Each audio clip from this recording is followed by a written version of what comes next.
ABC Listen. Podcasts, radio, news, music and more. Hi News Daily listeners, I'm Erin Park and I wanted to share with you my new podcast, Expanse, Nowhere Man. In 1999, a young American with everything to live for walked out alone into one of the deadliest deserts in Australia. Why did he do it, and why do some people have to lose themselves in the wilderness in order to feel found? Subscribe to Expanse, Nowhere Man on the ABC Listen app and all the usual places.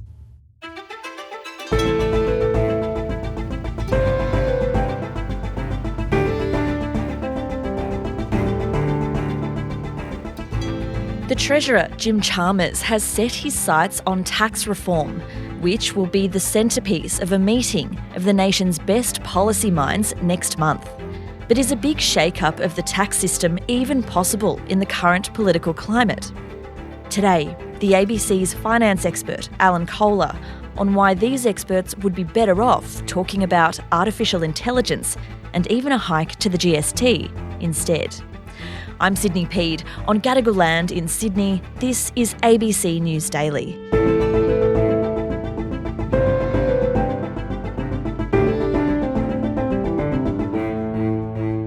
Alan, the government's economic reform roundtable is next month, and no doubt you're very excited about that. Just tell me first, what is this Talkfest and who's coming to it? So it's going to be in the Cabinet room. The Treasurer, Jim Chalmers, hasn't said exactly how many people are coming, but he's said that there's 25 seats around the table. So whether there's going to be some people standing up for 3 days behind them, I don't know. The 10 initial invitees include Daniel Wood, the chair of the Productivity Commission. Then there's 4 people from the ACTU. But 2 of them will be attending as alternates to the Secretary and the President. So the Secretary, Sally McManus, is coming, and the President, Michelle O'Neill. There's also the head of the Business Council, head of the Chamber of Commerce, head of the Australian Industry Group, and the head of the Small Business Organisations of Australia Group. So that's 4 people from business organisations, plus Cassandra Goldie, head of the Australian Council of Social Services, and that's the 10. So far. Right, okay. So these sessions are supposed to be focused on 3 priorities: productivity, budget sustainability and economic resilience. The Treasurer, Jim Chalmers, is excited about it. He's even signalled bold tax reform could be discussed. Now, no sensible progress can be made on productivity, resilience or budget sustainability without proper consideration of more tax reform. I don't just accept that, I welcome that. Alan, in an ideal world, how ambitious should these participants be when it comes to fixing the tax system? How broken is it? Well, it's pretty broken. The last time we had a look at it was Ken Henry in 2010, commissioned by Kevin Rudd, and he produced a massive report on the future tax system, which was almost entirely rejected. And the only bit of it that was used was the introduction of a minerals tax, which ended up being repealed. So, look, I don't think there's any kind of expectation that that sort of thing's going to happen. When Jim Chalmers talks about budget sustainability being the goal of tax reform, presumably that means more tax. I am personally willing to grasp the nettle, to use an old saying. I am prepared to do my bit, the government is prepared to do its bit, and what we'll find out in the course of the next few months is whether everyone is prepared to do their bit as well. So the question from the tax reform part of the discussion, it seems to me, is going to revolve around what's going to be the extra tax. Are they going to bring in a new tax, or are they going to increase an existing tax, i.e. the GST? Or are they going to have a go at something like an inheritance tax, which a lot of countries have, or a wealth tax, which some countries have got as well? Look, my view is that I don't think Anthony Albanese is going to let him do anything particularly bold. Because the Prime Minister has made it clear that, he's not interested in big shake-ups. But the government's already making some changes, right? Like it's planned to increase tax for people with superannuation balances above $3 million. Look, that's pretty small. It's a sort of a toe in the water of a wealth tax, and everyone's complaining that it's on unrealised gains, which is basically if the value of your super fund increases, even though you don't sell anything and haven't made cash gains, you still have to pay the tax. It's on gains that haven't been realised. And everyone's whinging like mad about that. And it's really the first time that Australia has had a go at that kind of unrealised gain tax. And Jim Chalmers is saying they're going to stick with that. They're not going to make any changes to it. And so he's kind of staring down the opponents of it at this stage. But it's a fairly small thing. You know, it's not going to raise a lot of money. It's certainly not going to get the budget back into surplus.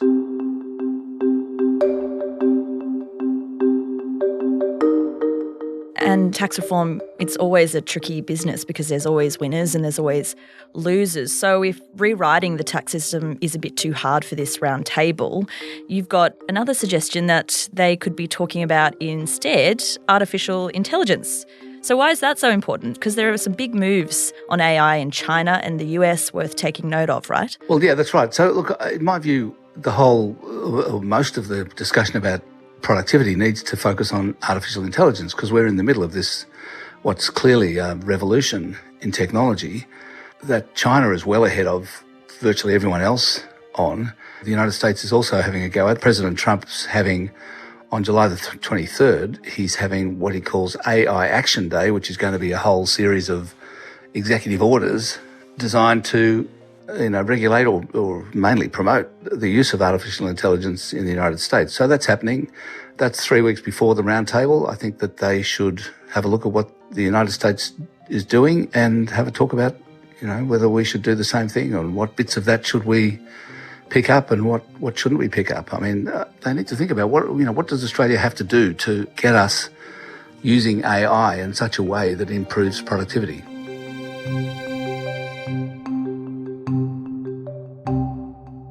And you had a couple of ideas here. One of them was to develop a national system for helping small and medium businesses get their employees to write better AI prompts. Can you just tell me about that? I'm not by no means an AI expert, but from what I understand, there are kind of two ways for companies to use AI. One is top-down, one's bottom-up. Top-down involves the CEO deciding to bring AI in to do a function and basically replace workers. So it might be doing the call centre, it might be doing data entry, and that's basically a replacement of human beings. The bottom-up way is where people who are working for the company use AI to improve their own efficiency and productivity. And a lot of that comes down to how good you are at writing a prompt for the AI. The question is, what can the government do to help small businesses to better use AI? Can the government set up some sort of prompt writing advice centre that would help people do that? Or so it can be used more effectively. Yeah, and I thought that was pretty interesting.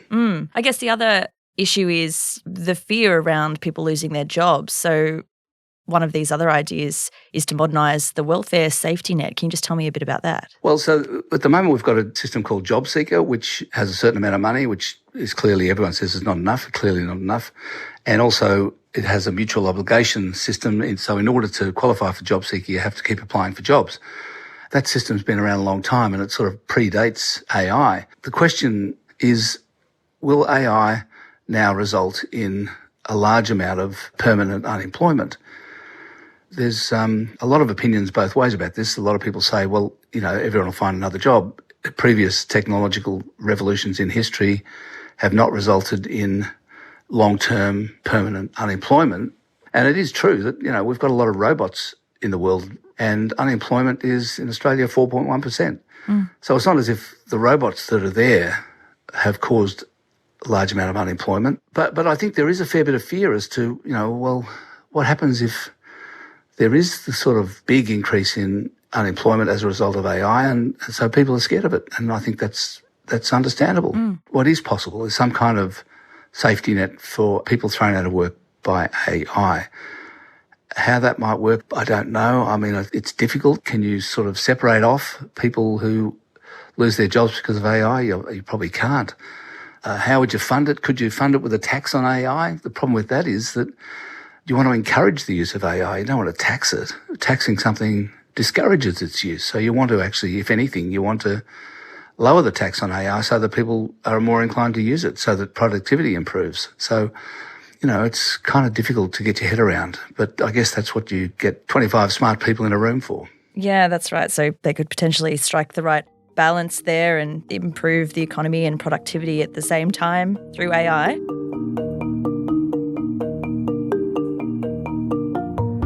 Moving on, let's talk a little bit about what other changes could come out of this roundtable. There's one change you think might be possible to try, which could balance the budget and look after more people. But a lot of people will hate hearing this from you, Alan.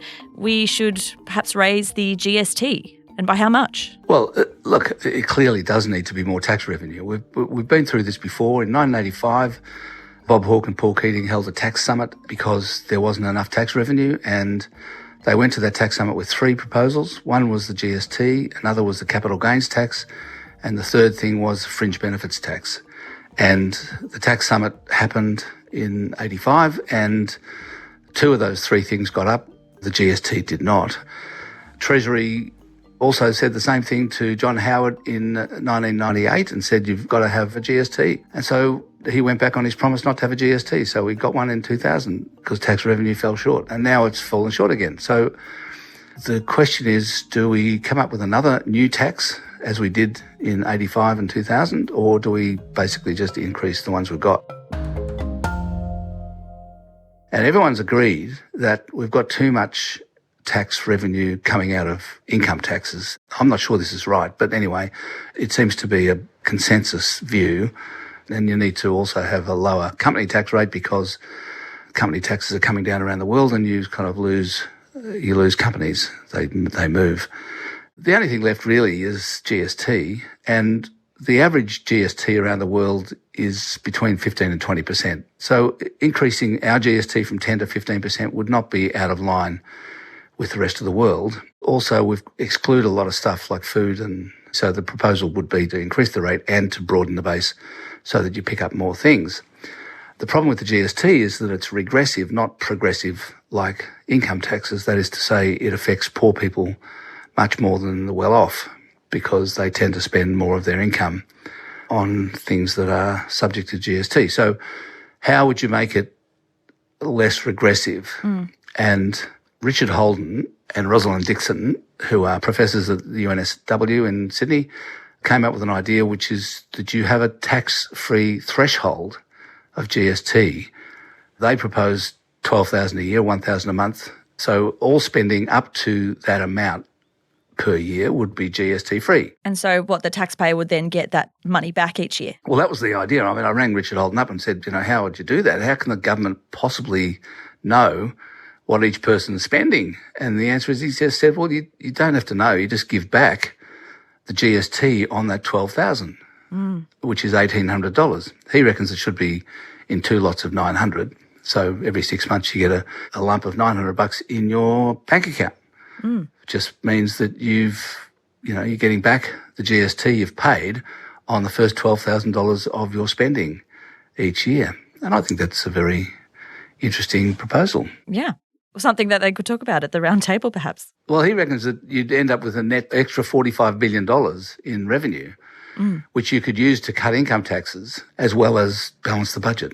Okay. Many voters would say the government does just need to balance the budget and spend less. Is that an option? Well, of course they say that. And yes, that's good in theory, but really it's the community, it's Australian society that puts the demands on the government. The big things are not that available to change. We've got the NDIS now, and the Australian community has decided to look after disabled people better than we have in the past. Now, I think that the growth in the NDIS is keeping the Treasurer and Treasury awake at night because it's growing too quickly. But no one's suggesting any big cuts in the NDIS, and they're not going to cut the age pension, and they're not going to cut healthcare in general, because apart from anything else, the population is ageing. Actually, healthcare costs are going to increase inevitably. There's nothing they can do about it.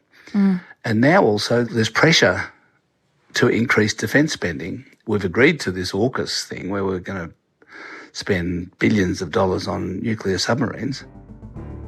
So look, I just think that the pressure on the budget is such that there's nothing they can do about it. Really, the only thing they can do is increase tax revenue.